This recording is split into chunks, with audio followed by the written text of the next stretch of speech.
Harry, so great to see you, and welcome to this From the Desk of Jerry. We're going to talk a little bit about why people should be tuning in to see us on November 6th and watch the documentary Above the Best. Now, Harry, you've seen the other documentaries that David Salzberg has done. Give us your opinion of the reality that David actually captures. Well, David is without question one of the finest filmmaker documentary type individuals that's got a passion for the fighting men and women in our services. The reality of what he brings to the production is unsurpassed. He usually focuses through the Apache gunship pilot. We had a female pilot in one of the documentaries. Now we have a male. Was it Dan Flores, I believe, who's going to join us in this one. And what he does with that as a center focal point is he brings the audience through his eyes as a pilot, supporting the troops on the ground, the horrors and rigors of warfare, from air to ground combat to troops in contact on the ground. The audience will get to see the horror of what the warrior has to go through. And it's definitely real world. So, Harry, we have a date on Friday night, November 6th at 7 p.m. And you and I get to introduce that evening. You're still going to be in McKinney, Texas, and I'm still going to be in Irvine. So tell us why you think this is a really important documentary for people to tune into that evening. Well, I believe it's absolutely essential for anybody that's interested at all in our military people and what they go through.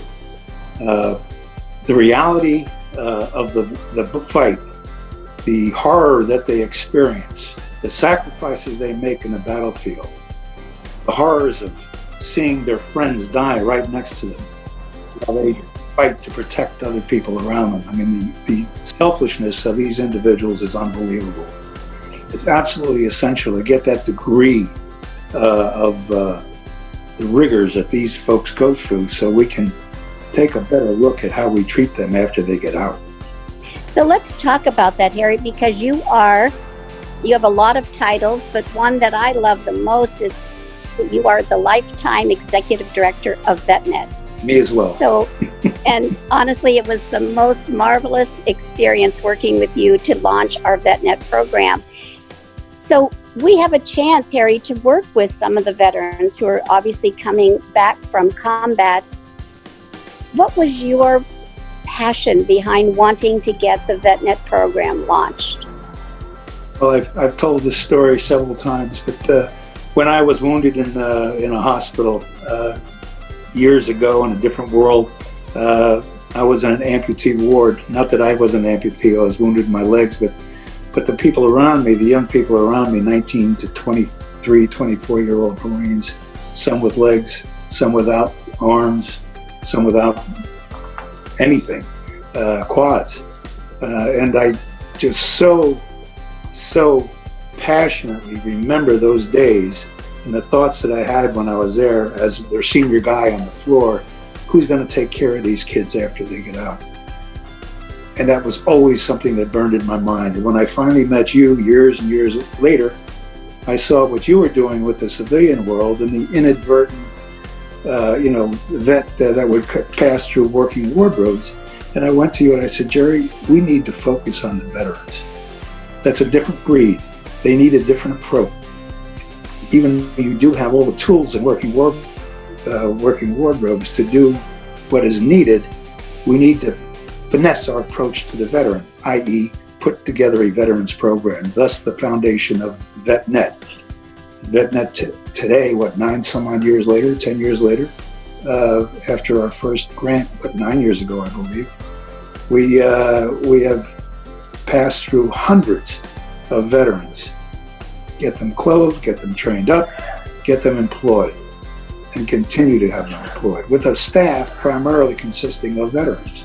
Our VetNet team today consists of a first sergeant Marine, we're very proud of. He's our director, and he has a complete unit of Marine, ex-Marines or former Marines under him. A great group of guys. And a leader of Marianne Profeta, who was with us from day one. So it's a great team, and we're very proud of that team. We just need to keep them going, extending our reach. I understand we're reaching out as far as Alaska and getting people that far away through the cyber techniques that have been further developed during the COVID period. It's that, in a sense, may have been a blessing, but we're reaching a lot of people now. We just need more support to get out there and do a better job doing that. Well, and Harry, this documentary is really meant to be a wonderful evening of interesting entertainment for people, but we also want to raise the money to help more of our veterans, and so it will also be a fundraiser. So I'm looking forward to sharing the evening with you remotely, November 6th, and we're going to invite everyone to register. We have almost 300 people already registered for our evening together, Harry, so we're really excited. Thank you so much for joining me today, and I will see you again Friday night, November 6th. Well, inshallah. Bye-bye. Thank you, Harry.